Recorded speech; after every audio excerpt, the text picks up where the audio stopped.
Oh, hey, are you going a little stir crazy during quarantine? That's okay, we've got some announcements and ways that you can stay connected.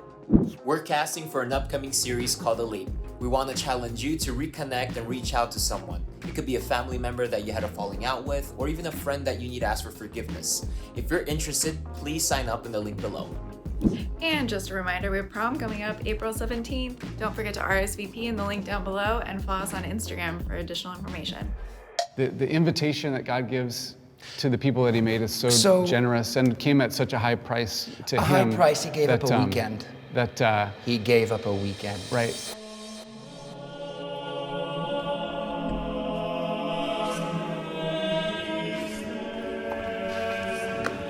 I am a Presbyterian pastor. I'm a Hindu. I'm Muslim. Hi, I'm Lois. I'm a Satanist.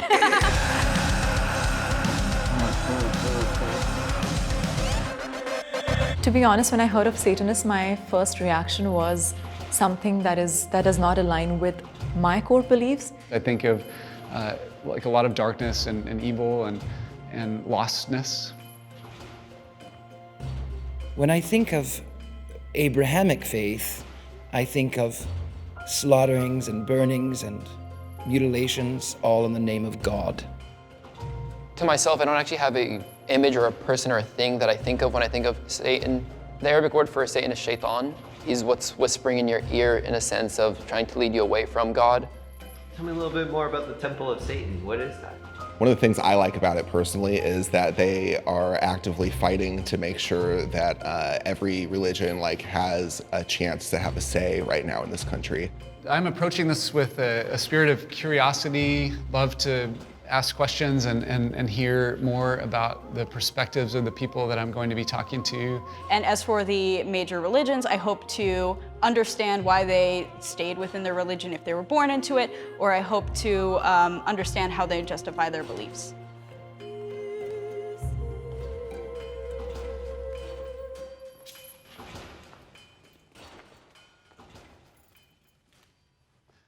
My name's Sean Gendel. I'm a Presbyterian pastor, married to my wife Kelly, and we have 3 children. I'm Amr Isa. I'm 19 years old. I'm Muslim. I was born and raised in a Muslim household. Muslim my whole life. It's a big part of who I am. My name is Jason Turgeon. I'm 33. I'm a Satanist. I was raised Christian and have somewhat recently converted. My name is Ragini. I was born and raised in India, and then I moved here for grad school, and currently I'm a director at Jubilee Media, and I'm Hindu. I'm Lois. I'm 23, and I'm a Satanist, and I was raised Jewish. My name is Richard Lale. I'm older than I like to tell people. I'm a Satanist. I was raised Christian, but I am a Satanist. Can I get my Satanists back there on the left and members of major religions on the right?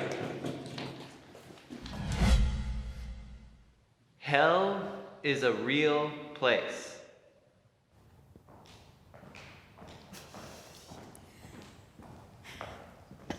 I don't actually know, when I try to think of what hell looks like to me, I don't think it's how it's been in movies or people just talk about some fiery inferno. I believe in an afterlife where there is a kind of a good place and a bad place, where what you do here kind of determines where you're going to end up. Yeah. One of the signs that there is something greater than us out there is that we see something beautiful that we want someone to express our thanksgiving to and our worship towards. And in the same way, on the opposite end of the spectrum, when there are terrible deeds or acts that are committed by humans towards one another, that there also needs to be a place of justice. And so I believe that there is a heaven and that there is a hell, and that the gift of grace that God offers us is so generous that for those who reject it, that there has to be a place of judgment. So, yeah. Can I get my disagreeers to come in?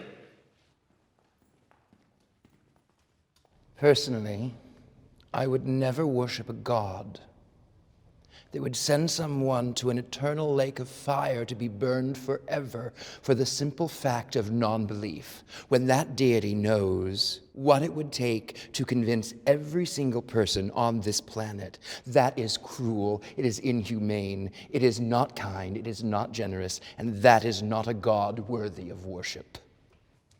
What's more, it would be damning the vast majority of everyone who's ever existed for not believing in him for a set of rules that he created. To be fair, I feel like this presupposes that to burn in hell means that you don't believe in God. I'm sure that there are religions, and I know that there are people who believe that hell is a place for murderers, And when I was Jewish, we didn't believe in hell. They didn't even talk about the devil. I just kind of came upon it myself.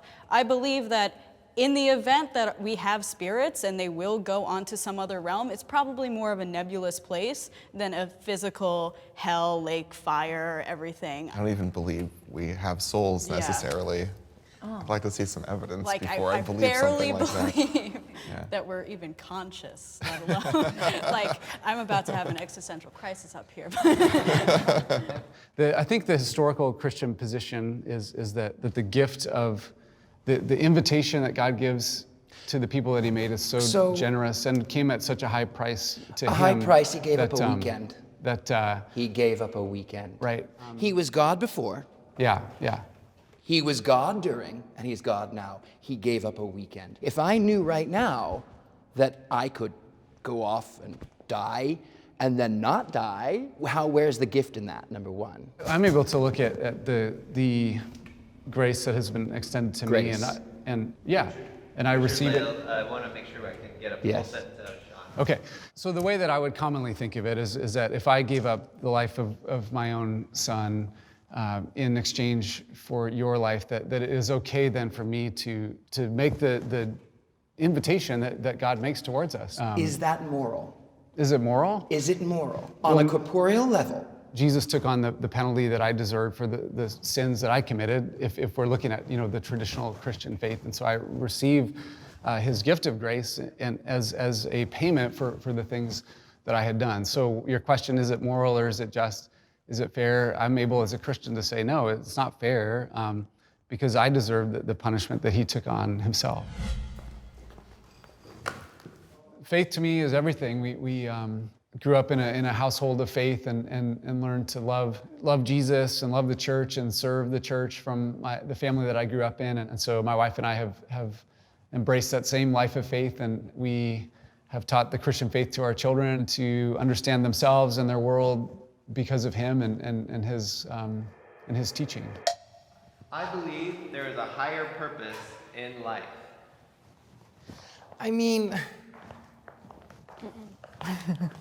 Yeah, I think I strongly believe there's a higher purpose in life. I don't think I've found it yet, and I hope I would like to believe that I will one day in the journey of my life. I completely agree. I don't know what my purpose is, and I don't think there's like a higher purpose that fits for everybody. But to me, the idea that there's some bigger purpose has always been very comforting to me. Otherwise, kind of what's the point of all of this?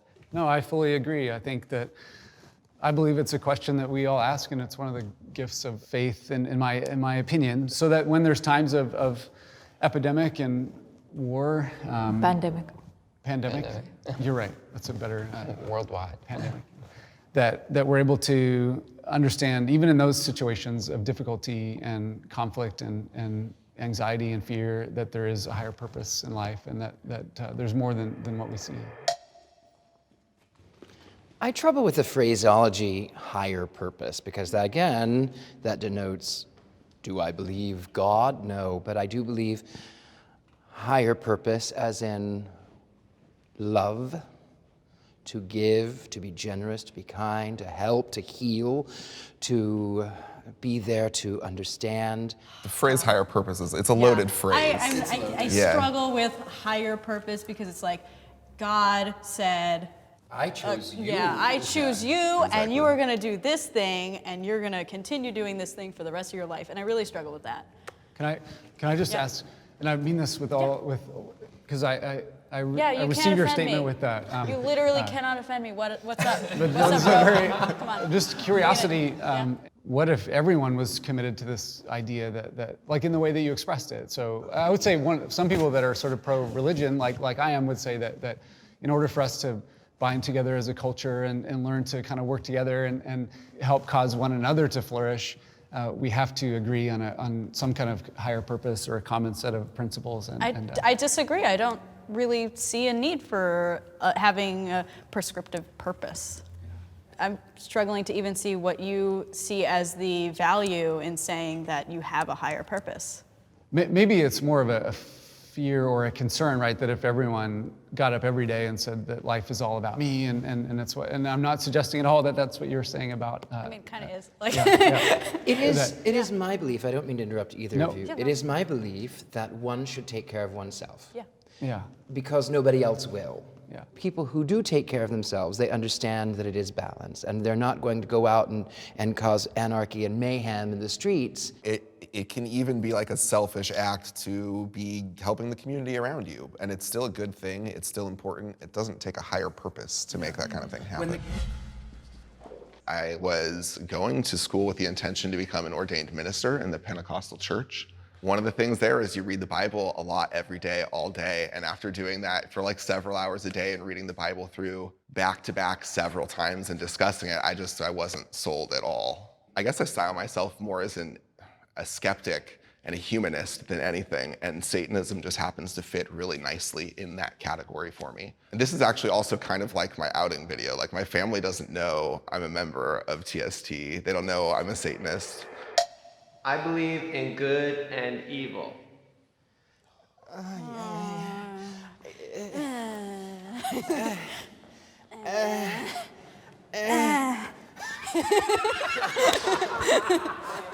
I haven't, as part of my own belief system for sure, a conviction that all of our hearts can at sometimes lead us to do acts of evil, and so I see it in the world around me on both sides.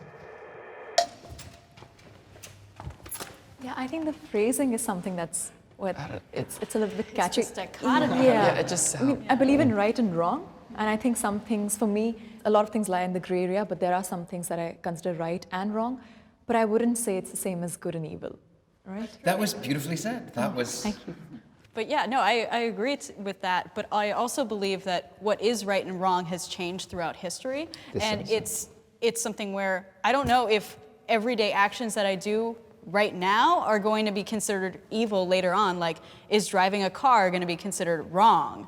I don't believe in an evil entity who is, pitchfork and horns and looking like me with a goatee. That doesn't actually happen. If you ask anybody throughout history, they're always the hero of their own novel. Mm-hmm. Completely. Even yesterday, I went to the grocery store, and there was one person who had like more than 10 packs of toilet paper.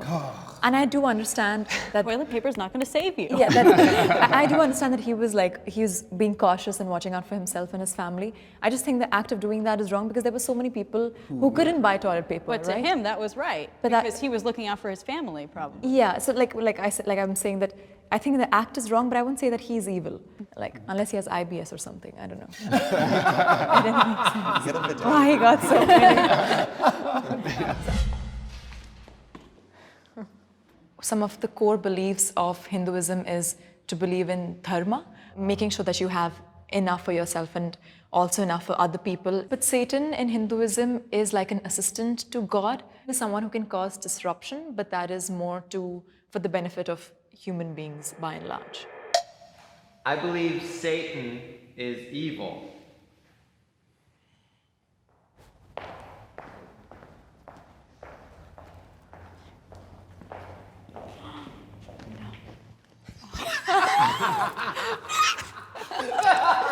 Wait, why did you stop?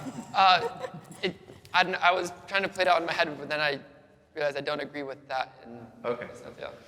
Well, the fact that there is a Satan who is real and the fact that he is evil it's an important, pretty central belief that we hold in the Christian faith, and that there is a good and loving God and a Satan who is evil.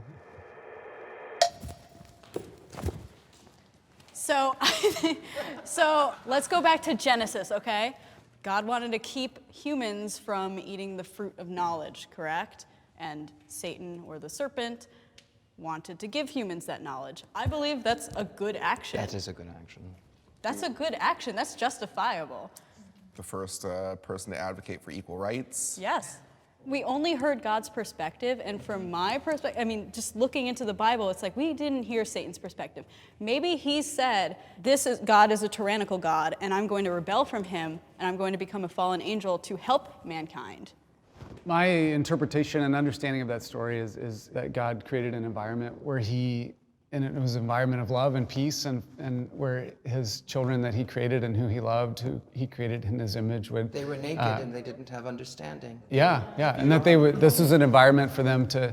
Wait, we gotta hear his whole point. To flourish. And so he puts them in this environment, and he desires for them to flourish and to live in unashamed relationship with him and his perfection and his glory. Naked and stupid. I see God making simple playthings because he's bored, if it's real then, and then saying, don't do this because I don't want you on my level. And if you do, I have to make sure you can't live forever so you really don't get on my level.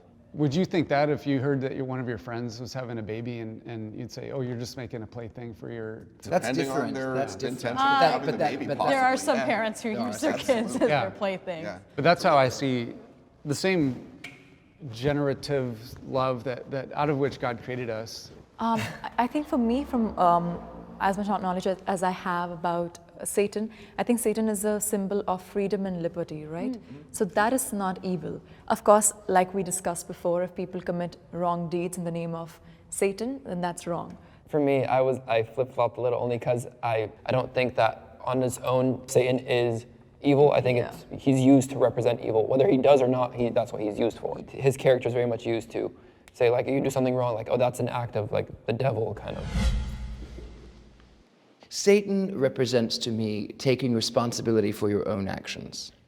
It says to thirst for knowledge, for understanding, to understand that man is an animal, sometimes worse than those around, but an animal nonetheless.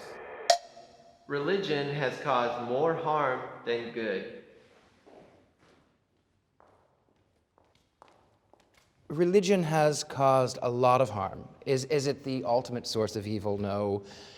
Ultimately, people make their own decisions, but we talk about crusades and witch trials and the God hates fags and the snake handlers and the hypocrites. Persecution of science. The subjection of science, the arts. I mean, I don't know that there's been a major war that hasn't been at least fueled by religion, if not directly started by it. Some of them were just political things, but they were always had a religious backing at some point that flared the fire up and made it so much worse than it would have been. And they vote. Oh, God. I think religion dictates moral values for a lot of people, and the way people interpret religion has caused harm. But religion itself would can never cause any harm. It is meant for the good of society and for the good of people. I disagree with that, Michael. Oh, but let her finish. Go on. Yeah, and like I said, because I don't think any God would say that, okay, this child is going to burn in hell. It's probably the way people have interpreted it, or the way people tell others, the way they've practiced, some people have practiced it. There is harm in religion, done in the name of religion, but it's hard to quantify on a cost-benefit analysis kind of way, which is worse, having religion or not having religion. Religion is a form of power, it is a tool, and it reveals the worst in humanity and it reveals the best of humanity. And you can do a lot in the name of religion, but you can also do a lot of good in the name of religion. Yeah, I agree with that. I think the power word is very important to me. I have a lot of sensitivity about that, and where Christians have used either the Bible or their own conviction to express authority over other people in a way that doesn't lead to their flourishing. I think we're in agreement on that. As a member of the Christian church, I would say that there have been great contributions of people of faith to the cause of human flourishing and through medicine and healthcare and the arts and education and all those kinds of things. So I wouldn't go about for the arts and the medicines, but for the arts, yeah, not for the medicines, for the arts, yes. Christian art is amazing. Beautiful artwork. Beautiful are artwork. amazing. Those artists were not Christian. They were I just don't hired. care if they were Leonardo da hired by Vinci the was not a church. Christian. I love it.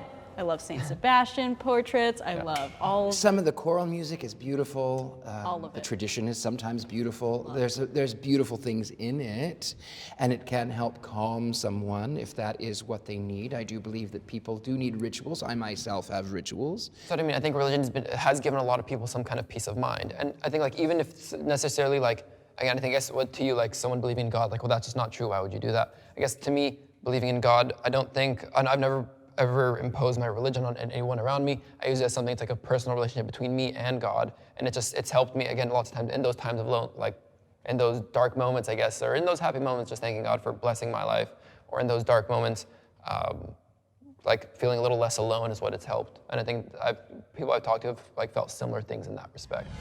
I've always been proud of my religion. It's never something I've tried to hide. I think it's like if someone would have a conversation with me, not in an overbearing way, but it would be something that would come out very quickly in the conversation for some reason or another. I consider myself a good person.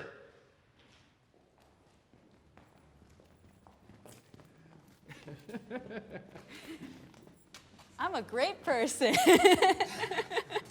I really think good and bad is objective because does everyone love me? No. There are people who absolutely wish me dead, and that's okay.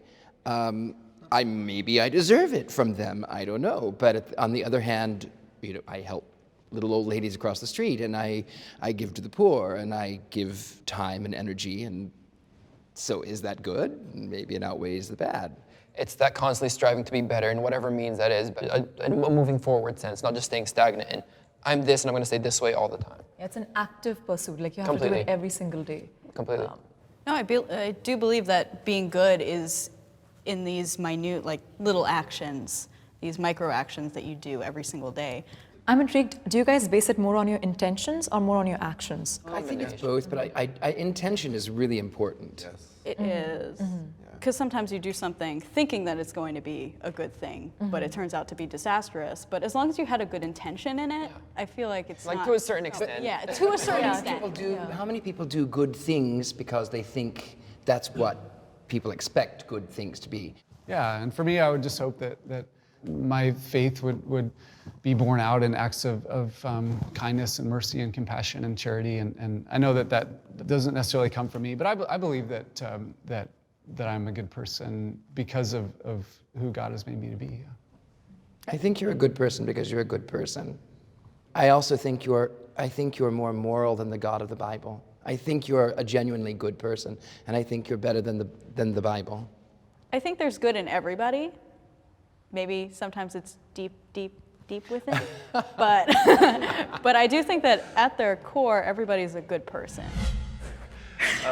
Lois, why are you a Satanist? Well, I'm a Satanist because I originally started out as an atheist, but I wanted to find more ways to do advocacy work within a separation of church and state. And also, I think Satan is pretty cool. Satan is kind of a daddy. So here I am today talking about Satan. I respect all religions. All? I don't respect all religions. All? I respect you if you're a good person and you're doing, if you think your religion is great, but I mean, there's probably a religion out there that I'm going to say that's not okay. I mean, I'm saying I respect all religions in the sense of the ones that I know of. I guess there's some obscure thing that I'm not aware of that really does stand for horrible things I don't agree with. My answer will change. Yeah, I think whatever you want to store your faith in, and if it helps you and helps you to unite with other people, of course, I'm sure we all respect that, and that helps you lead your life. Though I have committed my life and future to a religion that believes that it is the right and the only way, I also believe I respect people and love people and believe in people's freedom to choose. So. Even in Islam, in the Quran, we have this one chapter. What it talks about is the respecting of other people's religions. Like, your religion is for you, and my religion is for me, and like my religion is mine, and your religion is yours, and like that's okay in a sense. We're separate from each other, but still preaching that respect for one another. Like it's a platitude of all religions to say, I respect your religion, I respect your religion, I respect your religion, but you're all saying, oh, I respect your right to have that religion, but then internally you're saying, Allah is the only God, Jesus is not God. Vishnu, Krishna, these are gods, these are deities. Jesus Christ is the only way, he is the answer, he is the only one. I'm right, you're all wrong, but I'm going to be nice about it. I think that there's a difference between believing that somebody else's religion is wrong and respecting it. I feel like you can have respect and still disagree. And that's where I'm kind of coming from. And I disagree with all of you guys on your religious beliefs. But of course, everybody disagrees on their religious beliefs. I think we all disagree with Yeah. each other to a certain extent. But we can all live in harmony and we can And all respect the other coexist. person's views. Yeah. The core of my religion is love. Yeah, kind of, mostly, I mean. I don't really follow a specific organized religion, but I do believe that at my core, my belief system is full of love for everybody and respect. First tenet in the Temple of Satan is to have compassion and empathy for all living creatures within like our reasonable understanding of it. So. And to love yourself, too, I think that's important. For me, Islam is always, again, as far as self-love goes, was always like preach self-respect for yourself, respect your body, respect your belongings, respect your public space, respect the earth, and love all. And it's just been a guiding force for love in my life, and I think it's because of the love that's rooted within it. I'm curious, did you learn anything about the other side or about a specific person in this group that you didn't expect? For me, honestly, it was more of that I didn't know what to expect, only because I know a bit more about Christianity, I know a bit more about Hinduism, just you don't learn about Satanism in school very much. Well, to be fair, not to interrupt, Yeah. we three identify as Satanists, but we three also believe completely. very different. We're Of very course. different. Of course. And I think that's why for me, I didn't really come in with many expectations. I was just willing and eager to hear what you had to say, hear your point of view. Our reason for doing what we do is a bit different, but I think we all want to be good people and live good, happy lives and preach love in some way or another. I don't mean preach in a religious sense. I just mean like be loving people. I think we all want similar things just for different reasons. Satanism is a newer religion. I mean, the Satanic Temple, obviously extremely new. Yeah, very. Church of Satan, as run by Anton LaVey, very new. Aleister Crowley, still within the last... Pretty new too. I mean, obviously there's been occultism throughout the world for ages and ages and ages, but we have the benefit of coming in with these progressive ideologies and being able to form a new idea of what is acceptable. In light of the coronavirus, we aren't doing handshakes or hugs or anything like that, but in your own way, express affection to each other as a group. Thank you. Oh yes, that one's a good one. That's a very good one. Hail Satan. Hail Satan. Wait.